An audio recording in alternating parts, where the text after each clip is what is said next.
ask you, John, and that is your best and worst sports moment as a fan. Start out with your best. Okay, I'm going to probably say the 2 Super Bowls that I was conscious of. I guess the Super Bowls in the 60s that the Packers had. I was too young, wasn't really an NFL fan. I thought you were like, those are Haight Ashbury days. You said you were conscious. But the 96 and the 2010 Super Bowls, of course, but probably as far as the Packers go, the highlights. And I was thinking about this a lot after you had posted that on Facebook. And you know what really were the best moments of those 2 championships? What's that? Is actually when... No, I don't. So I'm a Vikings fan. Please tell me. You wouldn't. Is when everybody went home and all the post-game shows were over, and I went to bed and I closed my eyes and I kind of said, yeah. You know, when all by myself. I don't know that feeling. I want to experience that feeling, man. I want to have my own Sports Illustrated commemorative Super Bowl season for the Vikings commercial to play, in the overnight, the infomercial. I would love to have that. I've never experienced that before. Yeah, so that I can definitely imagine why that would be at the top of your list. Yeah, so those are my favorites. I think the 1988 Kirk Gibson home run. I'm a Dodger fan. I remember, actually, I worked out here at the New Greyhound Park at the time as a bartender in 1988, and actually this whole island lost its power.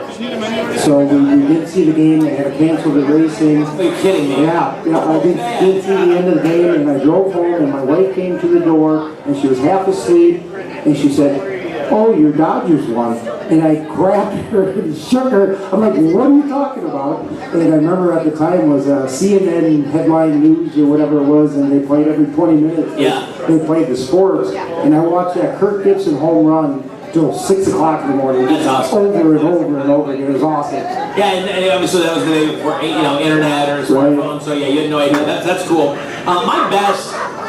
My best would have to be outside of the World Series, 91 World Series would have to be my favorite. As you mentioned, I really wasn't aware of what was happening in the 87 World Series, being that I was just turning 3 years old. 91. At the time I was 6 going on 7, so I was definitely aware of what was happening, and it was just really cool to be a Twins fan at that moment, and the buzz and everything. It was something that I haven't experienced since being a team of Minnesota sports teams, or a fan of Minnesota sports teams, so that was great.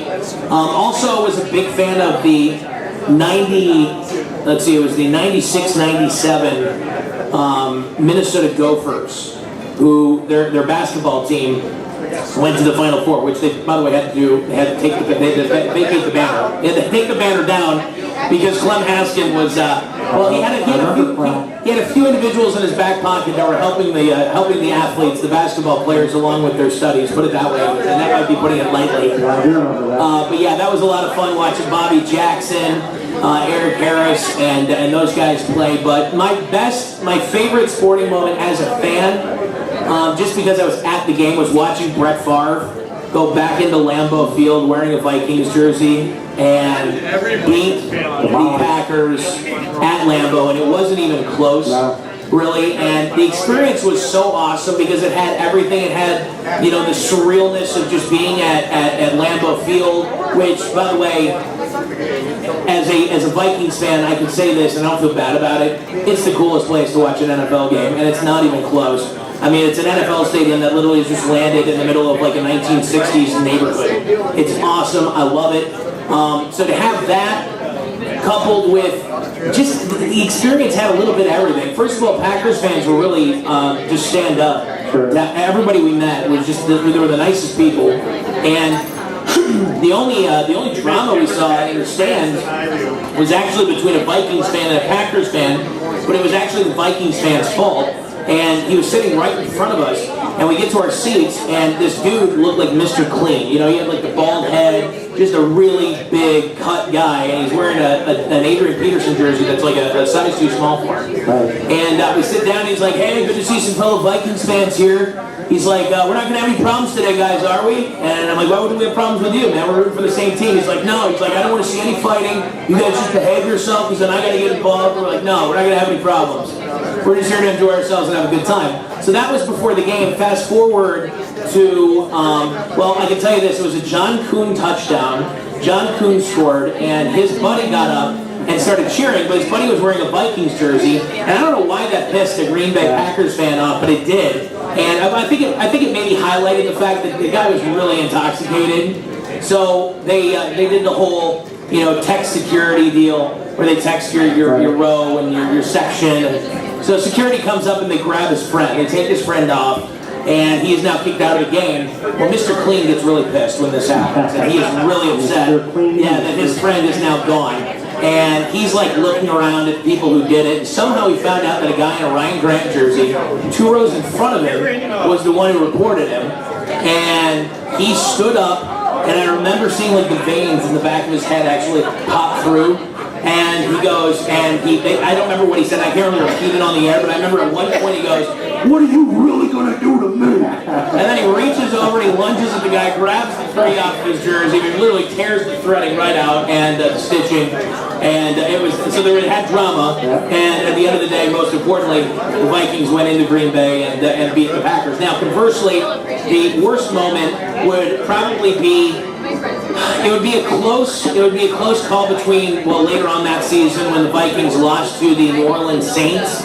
And while most people would probably expect me to go that route, I still got to go back to '98 when Gary Anderson, the kicker for the Minnesota Vikings, missed a field goal that allowed Atlanta to go on to win the game. It wasn't like the field goal that time expired, but it was, the problem with that game is that there were so many poor decisions by Denny Green leading up to that play that were the result, and that's what resulted in that field goal actually having to determine the outcome of the game. I mean, between getting the ball back with like a minute and change and not even trying to go down the field for a field goal when you have the most high-powered offense in NFL history, there were just some really bad decisions. But I remember that season, the Vikings hosted the Jacksonville Jaguars on a Sunday night football game. And it was like in December because it was really cold, and my dad and I were at my grandpa's house watching the game. And we get in my dad's car, and he turns to the local radio station up there, KROC, and they're playing like a remix version of Will Smith's Miami song, because the Super Bowl was down in Miami that year. And so it was like, we're going to Miami. You know how the Vikings players doing their thing, and I mean, I was just so excited. It was like the equivalent of like the Super Bowl shuffle for the Bears, except that they did it a little prematurely. They should have waited, because it didn't end up happening, and they ended up losing to the Falcons. And honestly, and again, the reason I think that is my worst moment as a sports fan is because I was so young at that point, being 14 years old, that I was kind of jaded into thinking like, this is the year the Vikings are going to do it. And when things like that happen to you as a sports fan, when you really invest yourself emotionally and it doesn't pan out, those are the things that put calluses on your soul, and you tend to just get a little less invested next time. And that's kind of what happened with me in the 2000-2001 NFC Championship game, when the Vikings got bounced 41-0 by the Giants. And then it was the exact same thing that happened again in 2009, where you expect the worst, you hope the best. Yeah, I remember that game against the Falcons because as a Packer fan, Packers were all the playoffs. Obviously, it was an NFC Championship game, and I told myself, I said, I have a lot of friends that are Vikings fans, love them very much. I'm going to cheer for the Vikings all the way leading up to the game until kickoff.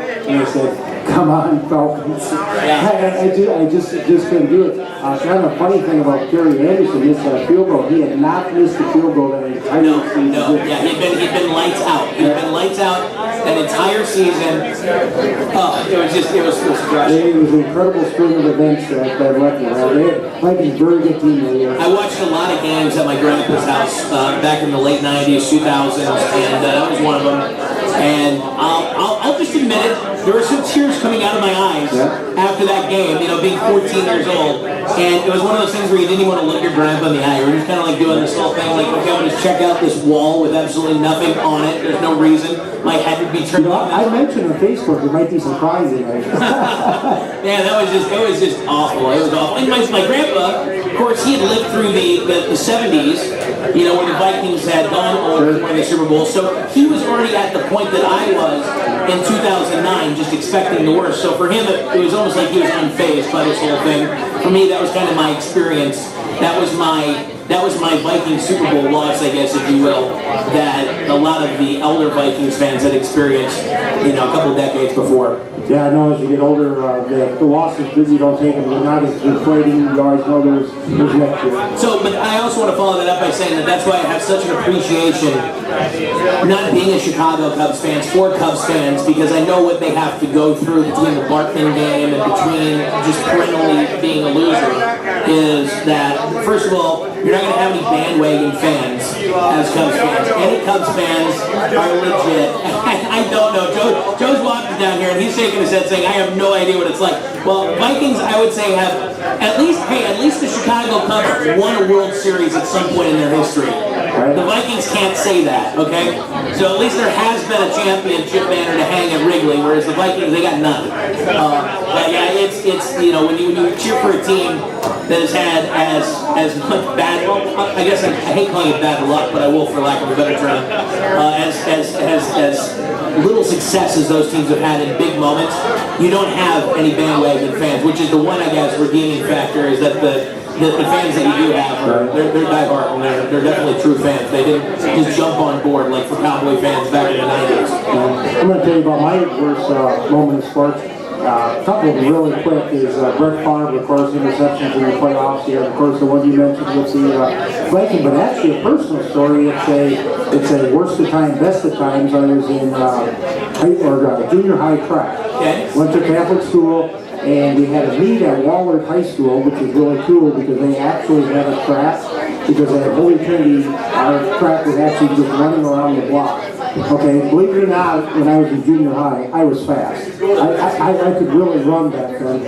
And I was the anchor of the 880 relay team. We had two teams, the A team and the B team. I was the anchor of the A team. Things were great that weekend when we were up to Wahlert High School and run track. That Friday, after class, my coach told me I was no longer the anchor of the A team. I got demoted to the B team. And I spent the whole day, couldn't figure out why it was. Went to the track meet and was taking our junior high, Catholic junior high teams. And on Saturday, they cut it in half, the top 5 scores, got to go back on Sunday and then finish up. So it just so happens the B team was running, the 880 relay team, the B team was running the last match of the day. And of course I was the anchor, still not knowing why I got kicked off the A team. So start the match.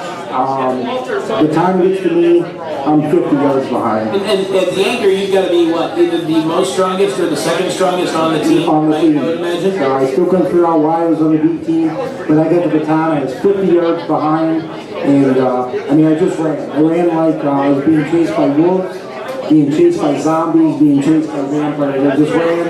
I ran past the fat kick from St. Columkills, the fat kick from St. Anthony's, ended up, I think, in second place, scored just enough points to go to the second day of the meet. So there was a reason why I got put on the B team. That was the worst? That was So one of the worst? I told you it was the best and the worst. God, I hate you. You know why? Because as a Packer fan and a Dodger fan, there has to be something worse that's happened to you as a sports fan. And that's it. That tops it. Winning a race. I just want to share something that I participated in. Too bad for you. The Lions fan over here is laughing too at that whole thing. There's all kinds of bad things. Like I said, most of them lead back to Brett Favre. Brett Favre, great quarterback. I loved him, but he broke your heart a lot throughout the years. I remember Ozzie Smith, because my picture was right up here with Ozzie Smith. 1985 World Series. I told you before, I worked out here at the Greyhound Park at the time. 85 World Series.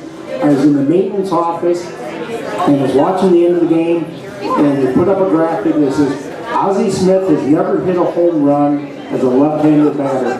And the next week, he hit his first home run against Tom Niedenfuhr as a left-handed batter, and the Dodgers went on to lose that World Series, and that was 85, so they went on to play Kansas City that year. Very good, very good. Well, it's awesome to get to share those moments, and that's what being a sports fan is all about. And there are going to be more downs than ups, at least if you cheer for your team as I do. But it makes the good moments that much more rewarding, I guess.